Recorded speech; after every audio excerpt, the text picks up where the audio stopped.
એક અમારા ગામમાં રઘો એટલે આ બિચારા ગામડામાં બધા અભણ માણસો હોય એ થોડું ઘણું બહાર ગયેલો ને ધંધો કરવા એટલે થોડું ઘણું અંગ્રેજી શીખી ગયેલો. આમ અંગ્રેજી શીખી ગયેલો પણ ગામના શું છે એ ફૂલ અંગ્રેજી લાગે, કોઈ ભણેલા નહીં એટલે મુદ્રેને બોલતા આવડે પણ એનો અર્થ શું થાય ને એવી બહુ ખબર નહીં. પણ આમ આખા ગામમાં હવા કર્યા કરે આને અંગ્રેજી આવડે એટલે અભણ ગામ એટલે બધા સ્વીકારે.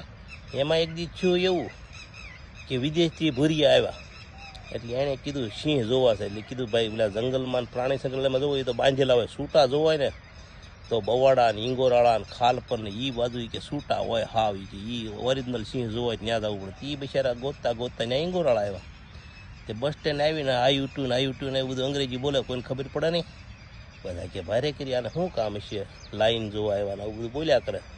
પછી કે આપણે ઓલો રઘો છે ને એને અંગ્રેજી આવડે છે એ કે બોલાવે ને એ બેઠો તો નાળા કે હાલ કે અંગ્રેજી બોલે છે, ઓલા ભાઈ સમજાતું નથી, વિદેશથી ભૂરી આવ્યા છે. એ તો આવ્યો ભાઈ અને તો આમ હવા ચડી ગયો, મને જ ખબર પડે.